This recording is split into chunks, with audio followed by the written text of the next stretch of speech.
These are the craziest WWE conspiracy theories, starting with a conspiracy surrounding the darkest day in wrestling history. The 2007 tragedy involving Chris Benoit remains wrestling's darkest chapter, but some fans refuse to accept the official narrative.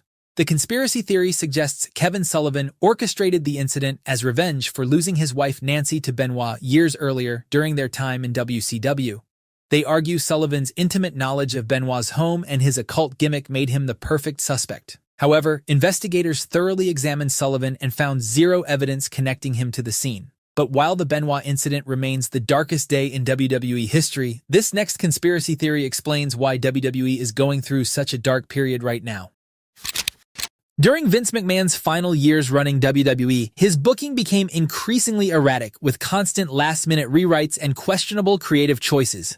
Then came the hush money scandal involving payments to female employees, which ultimately forced Vince to resign from the company he built. But here's where it gets interesting. Some fans believe Triple H, Stephanie McMahon, and Nick Khan deliberately leaked this information to the press as part of a calculated corporate takeover. The theory suggests they'd grown frustrated with Vince's declining mental state and bizarre booking decisions, so they orchestrated his downfall to seize control of the WWE. However, this isn't the only conspiracy theory Triple H is involved in.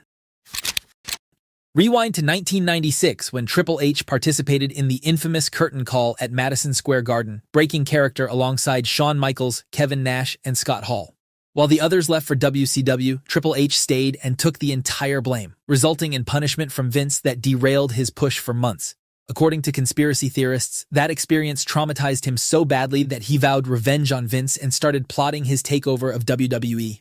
Fans claim Triple H saw Stephanie McMahon as his golden ticket to permanent job security and began dating her in 2000. He became an expert at playing corporate politics, and marrying the boss's daughter was the ultimate power move.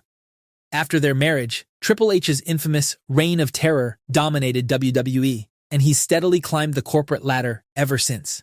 Fast forward to 2025, and Triple H runs the entire wrestling operation while Vince is out of the picture. Was it genuine love or strategic calculation? Only the game knows. But moving on from Triple H's scandals, let's talk about one of the most absurd yet entertaining conspiracy theories that fans have believed for years. Many wrestling fans genuinely believe that Mark Calaway, the man behind the Undertaker character, actually died at some point in the 90s and WWE replaced him with a lookalike to keep the money rolling in. The theory gained momentum because the Undertaker's entire gimmick revolves around death and resurrection, making it almost poetic if it were true. Every time The Undertaker returned after months away, conspiracy theorists analyzed his appearance, looking for subtle differences in his face, body type, or mannerisms. But while this theory might be ridiculous, the next theory on our list might very well be true. One of WWE's biggest backstage rumors during the 1990s was about an alleged secret romance between Vince McMahon and Shawn Michaels. This theory explains why Michaels received high level of protection and favoritism despite being notoriously difficult backstage. Whether there's any truth to this, or it's just backstage gossip that spiraled out of control, it remains one of wrestling's most talked about conspiracy theories that neither party has ever directly addressed. But speaking of HBK, many fans believe his retirement in 1998 was a cover-up for something much more hideous.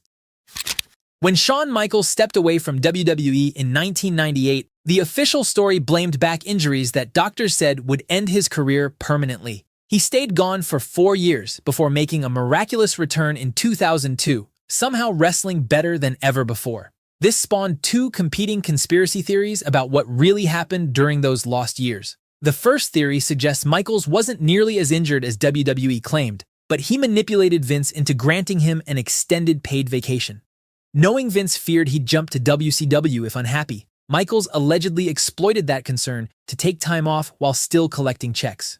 The second and more widely believed theory claims Michaels desperately needed those years to address a massive drug addiction that had spiraled completely out of control. However, just months before HBK's exit in 1998, he was involved in one of the biggest controversies in wrestling history. The Montreal Screwjob in 1997 stands as wrestling's most infamous double cross, where Vince McMahon screwed Bret Hart out of the WWF Championship before his departure to WCW. Or did he? Some fans, including wrestlers like Scott Hall, Kevin Nash, and Road Dogg, believe the entire incident was elaborately staged. The theory points out that everyone benefited massively from what happened.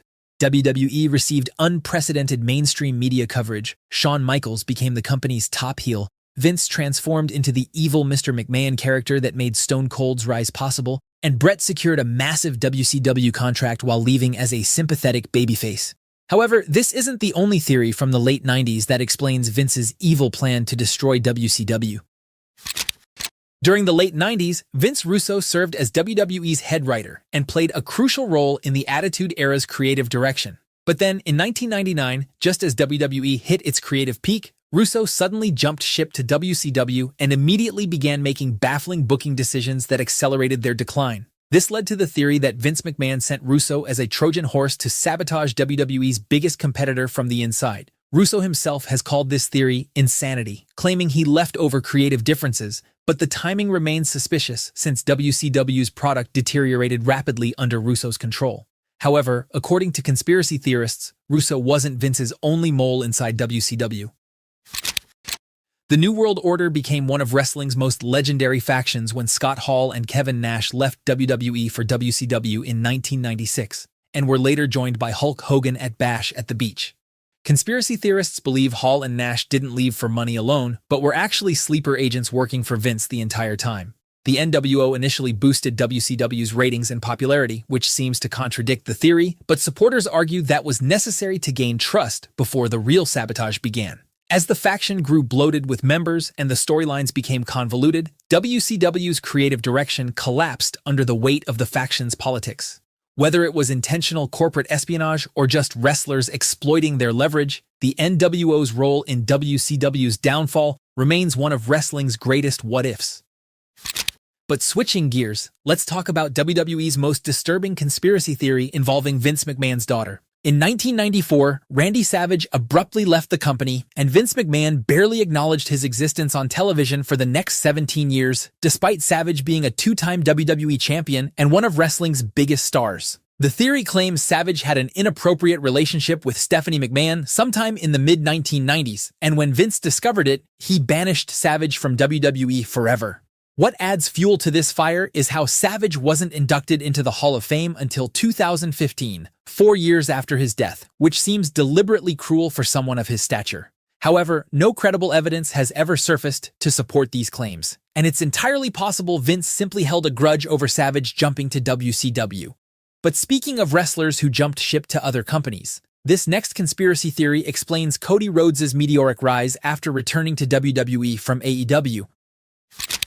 Before Cody Rhodes left WWE in 2016, he was stuck playing Stardust with no clear path to main event status. But what happened next seemed almost too perfect to be accidental. Cody became a massive star on the independent scene, co-founded All Elite Wrestling as WWE's first legitimate competition in decades, then shocked everyone by returning to WWE in 2022 as a top star. The conspiracy theory suggests Cody orchestrated this entire journey from the very beginning. According to fans, Cody recognized that WWE would never push him to the top as Stardust, so he devised a plan to leave, build his brand internationally, create competition, and eventually return on his own terms with the leverage and credibility to demand main event positioning. Cody knew that even if AEW failed, his elevated profile guaranteed he'd still land a lucrative WWE contract. Fast forward to 2025, and Cody is exactly where this theory predicted. Was it brilliant long-term planning or just lucky timing? Either way, Cody's career trajectory seems almost too calculated to be purely coincidental. However, Cody Rhodes wasn't the only former WWE wrestler in AEW. CM Punk's wrestling career has been defined by dramatic exits, and his departure from AEW was his most controversial one. After 7 years away from wrestling, Punk returned in 2021 with AEW, but his time there was plagued by backstage drama, public feuds, and an infamous incident with Jack Perry that got him fired. Then, just months later, Punk shocked everyone by appearing at WWE Survivor Series in his hometown of Chicago. The conspiracy theory suggests Punk intentionally sabotaged his AEW run to engineer his firing and clear a path back to WWE. TKO's acquisition of WWE and Vince's subsequent exit created an opening that didn't exist before, since everyone knew Vince would never rehire Punk. The theory argues that once Punk saw his opportunity with Vince's exit, he made his AEW situation so toxic that Tony Khan had no choice but to fire him. Speaking of Punk, do you remember the time Punk dabbled in UFC? Check out this video next to find out what happened to Punk and other WWE wrestlers who got into real fights.